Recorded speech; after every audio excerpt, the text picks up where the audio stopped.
इनकी भाषा जो है वो पुलिसिया विभाग से भी ज़्यादा भाषा खराब है।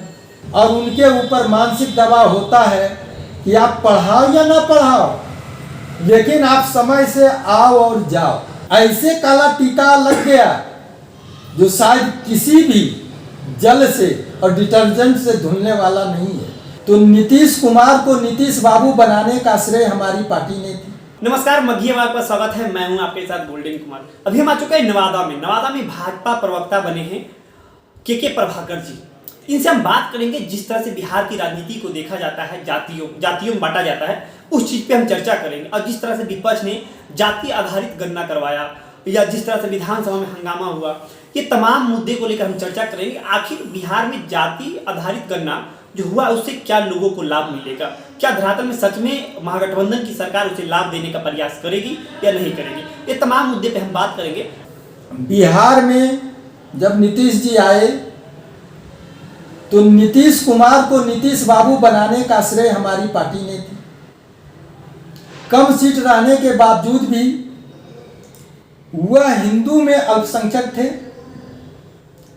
तो और उनके अंदर गुणवत्ता थी, आज भी है। तो उसके कारण उन्होंने उनको आगे करके उनको सम्मान देकर हमारी पार्टी ने उन्हें यहाँ मुख्यमंत्री बनाने का कार्य किया। लेकिन उन्होंने मत एनडीए के नाम पर लेकर वह महागठबंधन में जाकर अपनी गलत नीति को सार्थक करने का प्रयास उन्होंने किया, जो बीजेपी कभी मान्य नहीं हुआ। कभी ने बीजेपी में उनको गलत नीति का कभी भी समर्थन नहीं किया।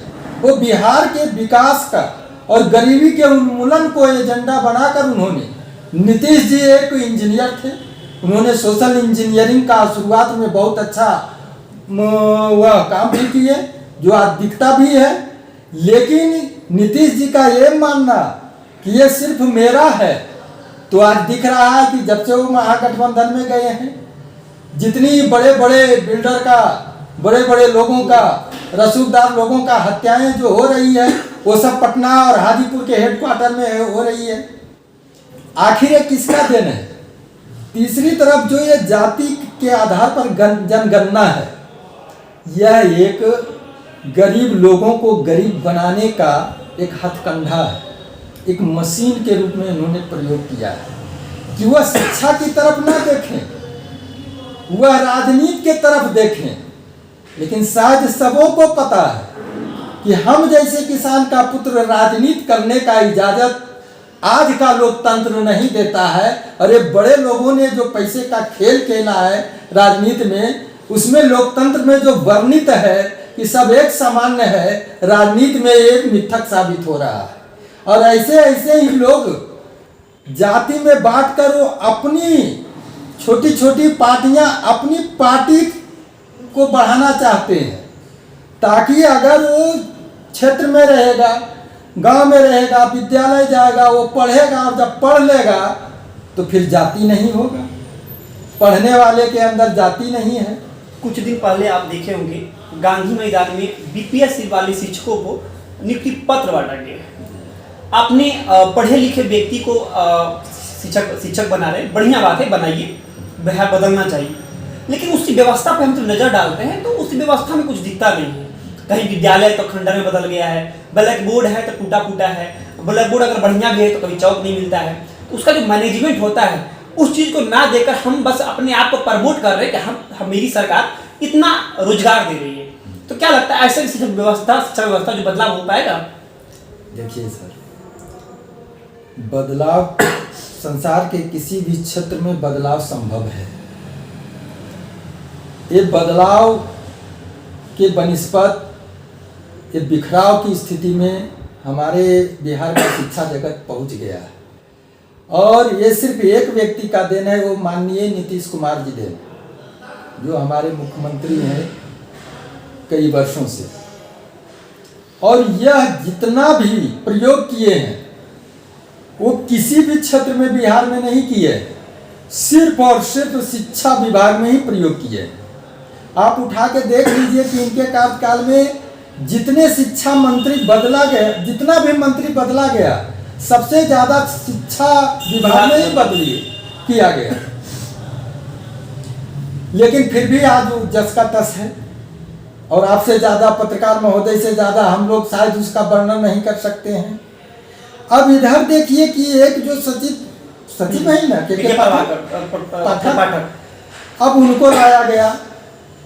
वो व्यवहारिक ना होकर वो सिर्फ नियमतः कार्य करते हैं, जो कि व्यवहार से कोसों दूर है। व्यवहार नाम का चीज़ इनके क्रियाकलाप में है नहीं। इनकी भाषा जो है वो पुलिसिया विभाग से भी ज़्यादा भाषा खराब है। जिस दिन वो कार्यालय में ज्वाइन करने आए पटना में, उसी दिन इनका वीडियो निकल कर आया कि किस बंगाल भाषा का इन्होंने बड़े बड़े पदाधिकारी को किस भाषा से इन्होंने उपमित किया। तो अब बताइए, जो शिक्षक वर्ग में पढ़ा रहे हैं और ग्रामीण एरिया का जो शिक्षा का जो दर है वो नगण्य है। गांव की महिलाएं उपार्जन के लिए परेशान है, रोटी कपड़ा मकान, वो अपने बच्चे को वक्त नहीं दे पाती है। और इस परिस्थिति में वहाँ विद्यालय में आकर वो बच्चे को शिक्षा देने का प्रयास करते हैं शिक्षक, और उनके ऊपर मानसिक दबाव होता है कि आप पढ़ाओ या ना पढ़ाओ, लेकिन आप समय से आओ और जाओ। भैया, हम भी शिक्षक रहे हैं 15 साल। जो शिक्षक थकने वाले होते हैं वो साल भर में भी आधा जो पाठ है वो पूरा नहीं करते हैं। मेरे जैसा शिक्षक साल भर का पाठ्यक्रम 90 दिन के अंदर समाप्त ही नहीं करते हैं। बच्चे को इस कला से पढ़ाया जाता है और पढ़ाते हैं कि उन्हें दोबारा उसके लिए रट्टा मारने की जरूरत नहीं। तो आपको शिक्षा विभाग में सबसे पहले अस्थिरता आपको लानी पड़ेगी, और शिक्षक को अस्थिर यानी कि उसको स्वायत्ता देना होगा, भरोसा करना होगा।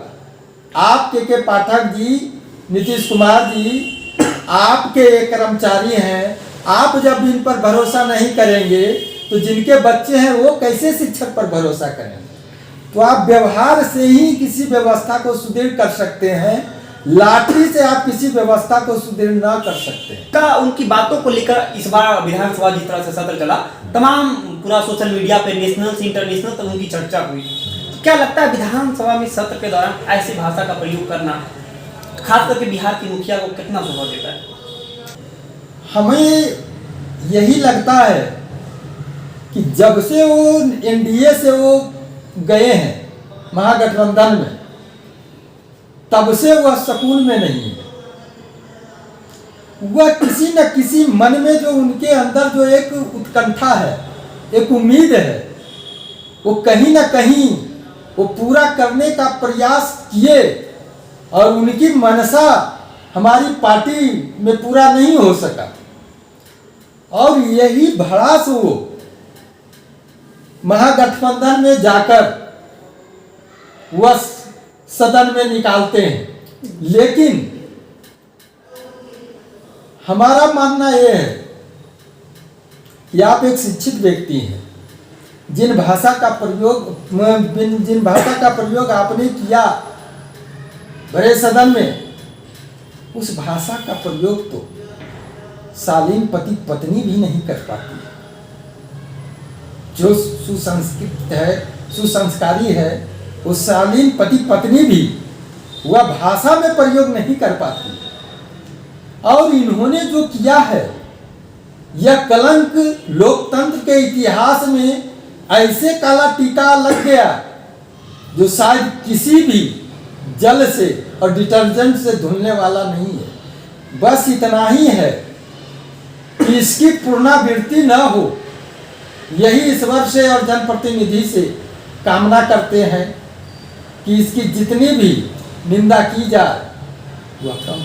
तो आपने सुना किस तरह से बिहार की राजनीतियों में देखा जाता है जातिवाद, या जिस तरह से बिहार में अपराध की घटना या अपराध की ग्राफ बढ़ता दिख रहा है। कहीं ना कहीं प्रशासन की नाकामी सामने आती है, उसके बाद भी हमारे जिस तरह से मंत्रियों का बयान सामने आता है अधिकारियों के प्रति, जिस तरह से हमारे एक एसआई जमुई में एक एसआई की शहीद हो गए, उसके बाद जिस तरह से मंत्रियों का बयान आया, कहीं ना कहीं दुर्भाग्य है हमारे बिहार का, दुर्भाग्य है हमारे बिहार की जनता का, ऐसे मंत्री चुनकर हमारे प्रदेश में लाते हैं। इसी तरह की तमाम बड़ी खबरों देखने के लिए बने रहे मगीगा। बहुत बहुत धन्यवाद।